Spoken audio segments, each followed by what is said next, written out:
Hello everyone, good evening. I'm Shreya Dhoundial. The world today has heaved a collective sigh of relief after President Donald Trump declared to the world that the US and Iran have arrived at a deal. The details to the agreement that is to be signed on Friday in Switzerland are a bit sketchy, but what we know for sure is that there will be a ceasefire for 60 days post the signing. The Strait of Hormuz will be opened in 30 days. The US president has declared that the naval blockade is now over. And in turn, Iran will sign off on not producing nuclear weapons, which in any case it had committed to even before the war began. The Iranians are calling this a victory, saying the Americans had no choice but to agree to a truce. So the good news is that both the US and Iran are on board to end hostilities and open up the Strait of Hormuz. But there are two wild cards here. First, the 440 kg question. What happens to Iran's enriched weapons-grade uranium? For Iran, it is not just leverage, but also a symbol of national sovereignty. For America, it is a non-negotiable. President Trump in the past has said, we get it and we will probably destroy it when we get it. Both sides have come to a decision, in fact, have to come to a decision over enriched uranium in the next 60 days. Ladies and gentlemen, the second wild card, of course, is Iran, that today has point blank disagreed with its ally in the war, the US, and said that the deal is bad for Israel. It further escalated matters, saying that the agreement was not binding to them and under no circumstances would they withdraw from Lebanon.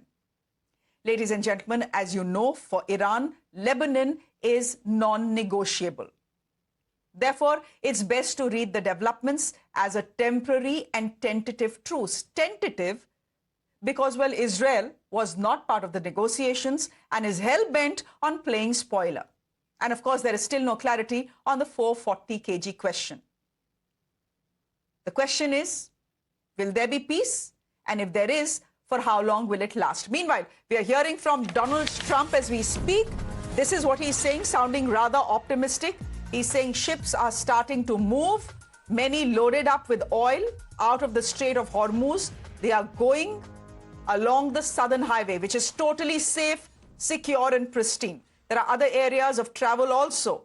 President DJT, that is President Donald J. Trump, do remember, ladies and gentlemen, that there are around 500 ships, tankers filled with oil and fuel that are currently stuck in the Strait of Hormuz. My guest this evening, Maulana Taqi Naqvi, is a representative of the Iran Culture House India, joining us on the broadcast. Also on the show in a while will be Peter Kuzniak, Jeremy Ashenschroff, and Ashok Shahjanar. Maulana Taqi Naqvi, I'm going to start with you.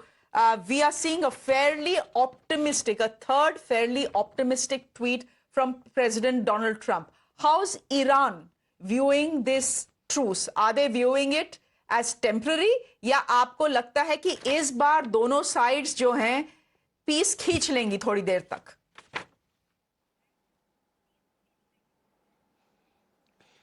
Good evening, everybody. Thank you for having me. मैं आप सभी का शुक्रिया अदा करता हूं और मैं उम्मीद करता हूं कि ये जो पीस है ये लास्टिंग होगी और जल्दी ही पूरी दुनिया में इसके असरात होंगे, बल्कि असर नज़र आना शुरू हो गए। 4% ऑयल के प्राइस डाउन हो गया है. So it's a good news for all of us, for all Indians and even for everybody all over the world. So it will be a good news और इसके अच्छे असरात होंगे, but it will depend on US कि वो अपनी बात में कितना सच्चा है और अपने जो कमिटमेंट वो करता है उस पर कितना बाकी रहता है. क्योंकि अनफॉर्चुनेटली हमने पहले उनके कमिटमेंट्स को देखा है कि वो कहते कुछ हैं पर करते कुछ हैं, लेकिन अगर वो अपने कमिटमेंट पे बाकी रहेंगे तो ये पीस रहेगी. क्योंकि ईरान जो पीस का हमेशा से वो पीस ही चाहता था, वो जंग नहीं चाहता था, वो पीस में बातचीत भी कर रहा था, नेगोशिएशन चल रहे थे जिस वक्त ये जंग शुरू हुई और 2 बार ऐसा हो चुका है. اور وہ اسی پہ بلیو کرتا ہے کہ بات چیت سے، نیگوسیشن سے، ڈسکشن سے ساری پرابلمس کا حل ہو سکتا ہے، اور ایک مولانا صاحب ڈسکشنز پہلے بھی ہوئے ہیں مولانا صاحب، اس کی خواہش ہے مولانا صاحب دیکھیں پیس کی خواہش تو سب کی ہے، لیکن فیکٹ از ڈسکشنز پہلے بھی ہوئے ہیں. Fact also is that Israel today is very clearly saying that this negotiation, this deal, whatever deal it is that has been arrived upon between the Americans and the Iranians is not binding on us. They are saying ہم لوگ لیبنن میں رہیں گے and we will continue to act against the Hezbollah. This deal does not bind us. How will Iran react to that? Because جہاں تک میرا خیال ہے Lebanon and Hezbollah is non-negotiable for the Iranians. بالکل آپ نے صحیح کہا، وہ نان نیگوشیبل ہے، اور جو پیس کے پوائنٹس جو ڈسکس ہوئے ہیں، جو ابھی تک ہمارے سامنے آئے ہیں، اس میں سب سے پہلا پوائنٹ یہی ہے کہ war will stop on all fronts. All fronts include Lebanon, all fronts include Gaza, all fronts include Yemen, اور whatever Iran of course. تو وہ سبھی جگہ رکے گی، یہ پہلا پوائنٹ ہے، اور اس کو دونوں طرف سے ایکنالج کیا ہے، اور فرائیڈے تک یہ بالکل کلیئر ہو جائے گا. اور اگر اسرائیل اسے نہیں مانتا ہے تو یہ امریکہ اور اسرائیل کے بیچ کی بات ہے، کیونکہ امریکہ نے یہ ڈیل کی ہے، اور یہ در حقیقت بیسیکلی یہ جو جنگ تھی وہ نیتن یاہو کی ہی جنگ تھی، اور نیتن یاہو نے ہی سٹارٹ کی تھی، انہوں نے ہی ٹرمپ صاحب کو جسے کہیے کہ تیار کیا تھا اس جنگ کے لیے، ادروائز یہ جنگ نہ ہوتی. اور وہ 40 سال سے ان کی خواہش تھی اس جنگ کی، جس کو وہ پورا کرنا چاہتے تھے. ٹھیک ہے، تو نقوی صاحب میرا آخری سوال آپ کے enriched uranium, what happens to Iran's enriched uranium? Because I believe the supreme leader, not in the best physical state right now, but he is very clear that this enriched uranium is a symbol of national sovereignty and will not move to America like Donald Trump has threatened in May. So for the Americans, enriched uranium is a non-negotiable, just like for you Lebanon is a non-negotiable. تو اس enriched uranium کا آپ لوگ کریں گے کیا؟ What is the solution here? دیکھیے، سب سے پہلے تو میں ایک بات کو آپ کی کلیئر کروں کہ سپریم لیڈر بالکل ٹھیک ہیں، اور ہی از ویل، اور ہی از ٹیکنگ ڈیسیزنس، وہ لیڈ کر رہے ہیں، تو physically he is fine, no problem. جو ہمیں بہت ہی جو انفارمیشن ہے وہ بہت ہی ریلائبل سورسز سے کہ he is fine and completely fine. Secondly, جو انرچ یورینیم ہے وہ کسی بھی ملک کا حق ہے، اور این پی ٹی اس کی اجازت دیتا ہے. این پی ٹی کا ایک ممبر ہے ایران، جس کو اس نے سائن کیا ہوا ہے، اور ہمیشہ سے اس پہ سائن کیا ہے، لہٰذا یہ اس کا جسے کہیے اپنا سوورن رائٹ ہے، تو وہ اس کو باقی رکھے گا. اور جہاں تک 60% یورینیم کی بات ہے، وہ پہلے بھی ڈاؤن بلینڈ کرنے کو تیار تھا. وہ تو جب ٹرمپ صاحب نے اس جے سی پی او سے اپنے آپ کو باہر کیا، جب انہوں نے اس کے انریچمنٹ کی لیول کو بڑھایا تھا، تو وہ ایران اس کو ڈاؤن بلینڈ کرنے کے لیے تیار ہے. اور یہ اب 2 مہینے کی نیگوسیشن میں طے ہوگا کہ اسے وہ کیسے ڈاؤن بلینڈ کرے گا، کہاں ڈاؤن بلینڈ کرے گا. وہ کوئی مشکل نہیں ہے اس کے لیے، کیونکہ کبھی بھی ایران جو ہے بم بنانا نہیں چاہتا تھا اور نہ بنانا چاہ رہا ہے، لہٰذا اسے اس کی ضرورت نہیں ہے.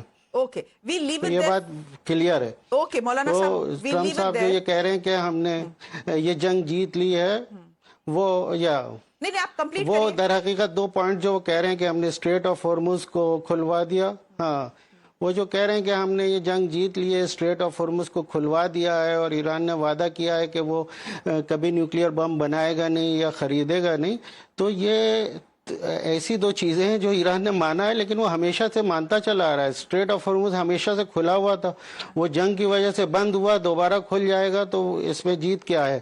اور جو نیوکلیئر ویپن ہمیشہ سے ایران نہیں چاہتا تھا، اس کو وہ دوبارہ کہہ رہا ہے. میرے خیال میں 2-3 مہینے میں بھی کم سے کم 1000 بار ہم نے سنا ہوگا، اور خود وہاں کے جو سپریم لیڈر، جو مارٹیر سپریم لیڈر ہیں، ان کا فتویٰ تھا کہ ہم یہ ہماری ڈاکٹرین میں نہیں ہے. اس کو انہوں نے حرام کہا تھا، فاربیڈن کہا تھا ملک کے، کنٹری کے ڈاکٹرین میں.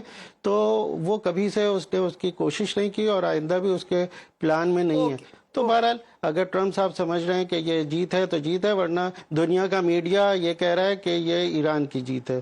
चलिए खुद हारेट्स कह रहा है, खुद अमेरिकन मीडिया कह रहा है, और तमाम जो एनालिस्ट हैं वो ये कह रहे हैं। वो तो देखिए, तो बहरहाल नजर हम और उम्मीद नजरिए करते हैं का, कि जल्दी एक ग्लोबल पीस आएगी और ये बाकी रहेगी। ठीक है, ये तो नजर और नजरिए की बात है, किसके नजरिए से हम देखें क्या हुआ है। आपके नजरिए से देखें तो ये ईरान की विक्ट्री है, अगर जी। प्रेसिडेंट ट्रम्प के नजरिए से देखें तो उनके लिए तो खैर हर कुछ ही अपने लिए विक्ट्री होती है। We leave it there for the moment. Maulana Taqi Naqvi joining us to give us the Iranian point of view. Thank you very much for joining us. Peter Kuzniak, you're joining us, author and professor of history and director of the Nuclear Studies Institute at the American University. Thank you very much. A known Trump critic. Jeremy Isroff, former Vice Director General of the Ministry of Foreign Affairs and former Israel Ambassador to Germany. Thank you very much, Mr. Isroff, for joining us. Isaac Shroff for joining us. Yes, I beg your pardon. And Ashok Sajjanar, former diplomat, joining us on the broadcast as well. Thank you all very much. Peter Kuzniak, can I just start by asking you, I mean, you know, we just had Iran's representative here in India speak to us. Since a lot of that conversation was in Hindi, I'm going to translate it for the benefit of you and our Israeli guest. He's saying if Mr. Trump wants to declare this as a victory for himself, great, he's welcome to do it. But the fact is that we always, even before the war had started, we had always agreed to downblending our enriched uranium, and the Strait was Hormuz was always open. It was open before the war. After 108 days of war and Americans claiming a victory, it's again now going to be open. So the question is, what has been achieved in this in the last 108 days by the Americans? Well, first of all, let me correct Molana.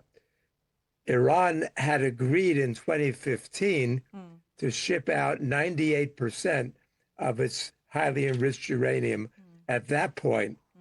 But after Trump blew up the Iran nuclear deal, the JCPOA, Iran began enriching up to 60%. Now, that's far beyond what's needed for its own energy needs or its own research needs. So that's what got a lot of people very concerned. Even though Iran had disavowed any intention to build a nuclear weapon, people didn't know what did they need this 60% enriched uranium for. And it looks like at that point that they had enough enriched uranium to build maybe 10 very crude Hiroshima-type bombs. There was no evidence that they were doing that or that they had any intention of doing that. But this was all a nightmare that was created by Donald Trump by tearing up the original nuclear deal, based on which Iran had mothballed most of its centrifuges. Iran had disavowed any intention of building or acquiring a nuclear weapon, and Iran was at least a year away, if it wanted to break out, from developing a nuclear weapon. Now, after the U.S. killed Iran's and Israel killed the Iranian leaders, including the pragmatists, or we call them moderates, even though that's a strange word to use for these people, but Khamenei, who had a fatwa against nuclear weapons, Larijani. After that, we've got hardliners there who are much more resistant. And the reason why Trump and Netanyahu are so sure that the Iranians want a nuclear weapon is because if they were in the leadership in Iran, they would know that the only defense that Iran has from being attacked again by the U.S. and Israel is to have a nuclear weapon. Sure. That's not in Iran's interest. It's certainly not in Israel's interest. It's not in the world's interest for Iran to have nuclear weapons. If Iran did test a nuclear weapon, the Saudis, the Emiratis, the Egyptians, the Turks, everyone in that neighborhood would go nuclear. We don't want to see that happen. So, you know, we need a deal. We need an arrangement because the situation is getting more and more intense. Okay. Trump is making more extreme threats. Just 2 days ago, he threatened nuclear weapons to use against Iran. And so we need a deal. We need an agreement. We need to open up the strait. We need to diplomatically resolve the nuclear issue.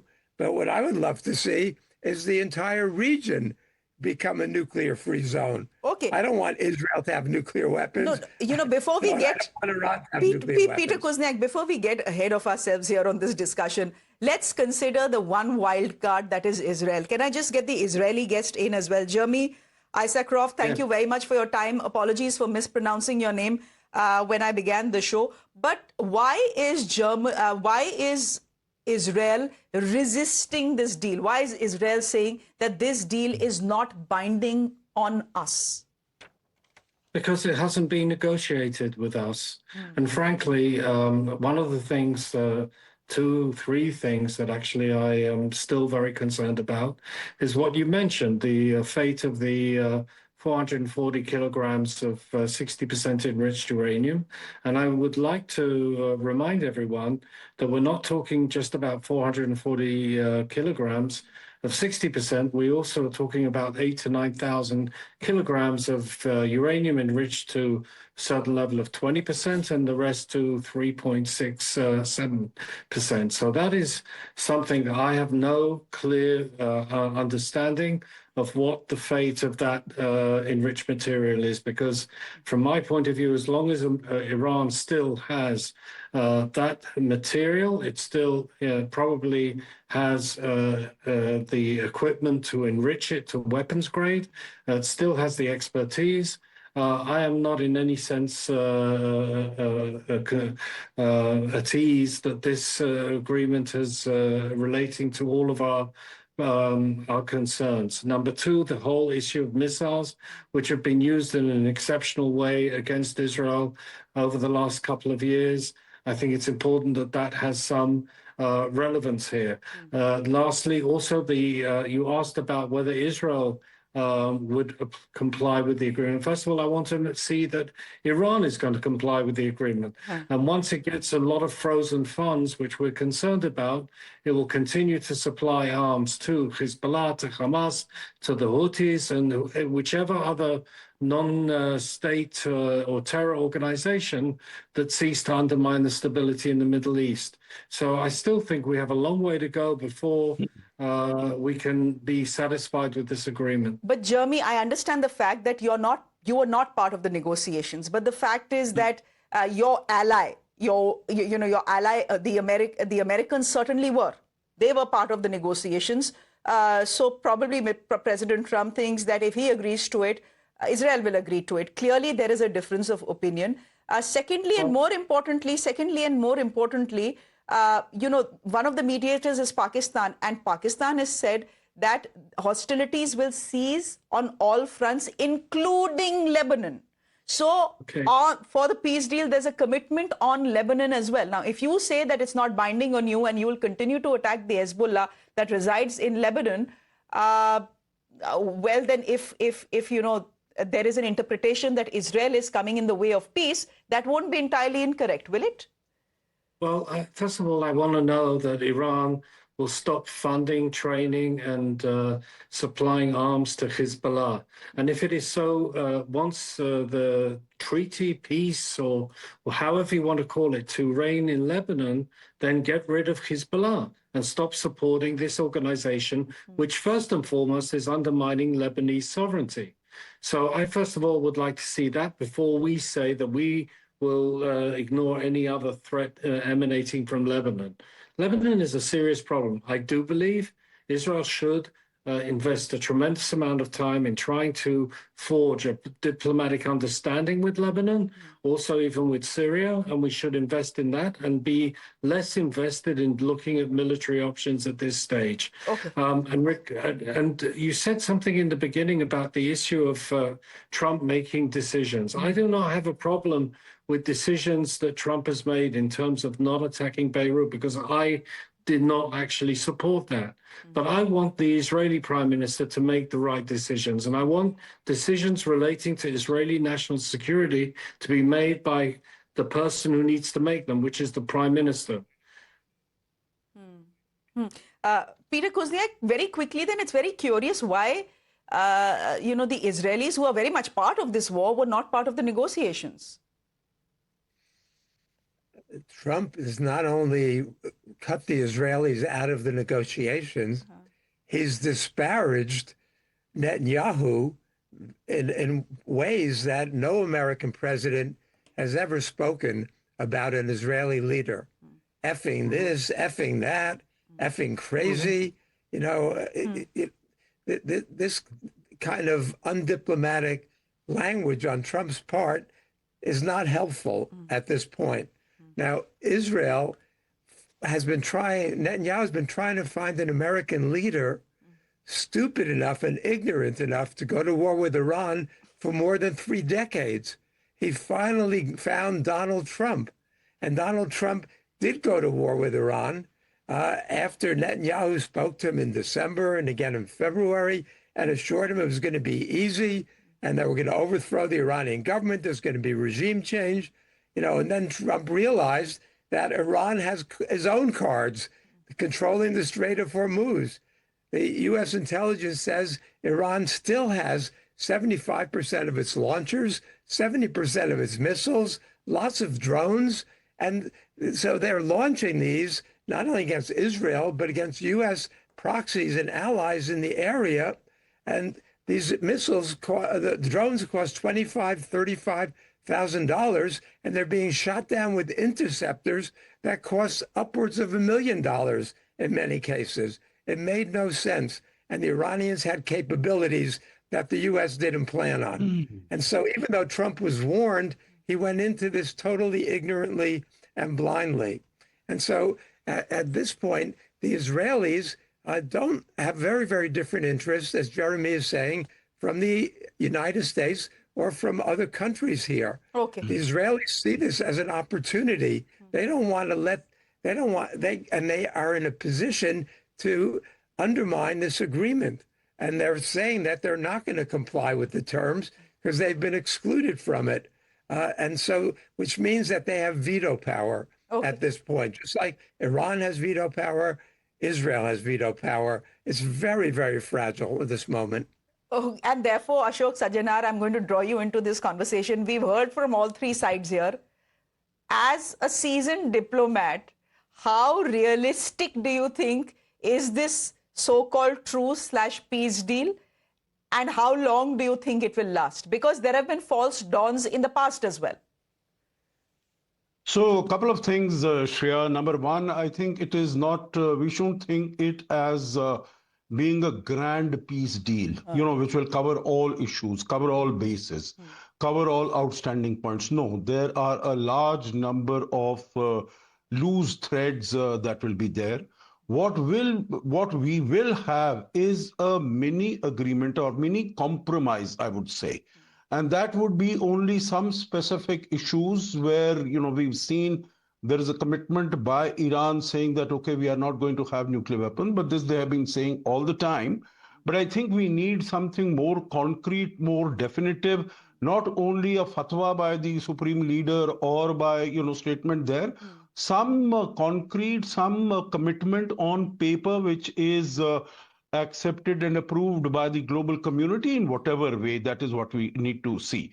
The second thing, as far as the Strait of Hormuz, of course, that has always been open earlier, but that has really choked the whole global economy. And so, that has to be open. We have to make sure that there is no charging of toll. That is what Trump has said, but Iran has, one problem, Shreya, at this moment is we don't have all the details as far as this deal is concerned. Correct. So that is why, many of us are all speculating. Iran has said, it will be under our direction that the flow of traffic through the Persian Gulf, through the Strait of Hormuz will go. Trump has said that there is going to be no tolls that are charging. You sort of, just read out that from the southern periphery that is embracing, hugging Oman, ships can go out, etc. So there is, now Iran has spoken that I'll get $300 billion for reconstruction. There is nothing that Trump has said about that. Iran has said, I'm going to get all the frozen assets. Now we know that there have been discussions saying that, it'll be in phases, it'll be calibrated and all that.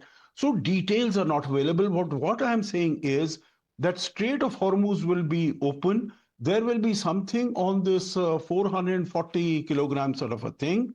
But, as far as Lebanon is concerned, Shreya, let us not conflate Lebanon with Hezbollah. These are two different entities. And let us be clear about that. You know, there are discussions, negotiations going on in Washington, D.C. between Lebanon, Israel, and the United States. And Hezbollah itself is isolated as far as Lebanon is concerned. The Lebanese government in Beirut, does not want an external actor from Iran to be interfering and meddling in their affairs. So that is number one. The second point is, if you say Israel is not going to sort of, attack the south of Lebanon, etc., etc., if Israel is attacked from there, meaning what can we expect that Israel will not respond to that at all? Meaning, I think if you want Israel not to have any sort of, problems as far as southern Lebanon is concerned, why is Iran having all these terrorist proxies around in this area? True. There should be an equal commitment on the part of Iran that we are going to take away Houthis, we are not going to support all of them. So I think then it will be an equal deal. Acha. And so with what you're saying, this sounds extremely tentative and fragile at this point of time. Peter Kuzniak, I have 10 seconds. I want a straight answer from you. After 108 days, I want to ask you what President Trump has achieved. There's a certain desperation now amongst the Americans and, well, amongst at least President Trump's team that this war needs to come to an end because there's a midterm and I believe 65 to 70% Americans don't agree with what President Trump has done in the Middle East, right? I want to ask you what has been achieved again. The Strait of Hormuz was open before the war. It will now be open after 108 days and this grand peace deal. The fact also is that the Iranians were sitting on the nuclear table till the Americans walked out. So if you bring them back on the nuclear table, what is it that has been achieved? Yes, Iran is in a stronger position now than it was on February 27th. Trump has achieved nothing, really. The situation for the United States and for Israel was better before this war started than it is now. Now Iran knows its capabilities. U.S. allies in the region question being tied to the United States because it makes them a target more than it makes them strong right now. And the world community has suffered very, very badly. Poverty, hunger, high inflation everywhere. There's nothing positive has been achieved, but the only positive thing is maybe we're learning that war is not an answer, that in this age of asymmetrical warfare, powerful countries like Russia and the United States, who used to be able to throw their weight around, now choose military solutions and they don't work anymore. They're held at bay or defeated by weaker powers who've got other capabilities. So maybe if we learn that lesson, maybe something has been gained. Oh my God. That was an expensive lesson to learn. That was a very expensive lesson to learn, not just because of the money that has been spent by the Americans on this war, but also the fact that you've lost 13 service personnel. And that's a way too high a price to pay. Anyway, we'll leave it there for the moment. Peter Kuzniak, thank you very much. Ashok Sajjanar, thank you very much for joining us. A quick break, ladies and gentlemen. There's much more on the other side. Do stay with us.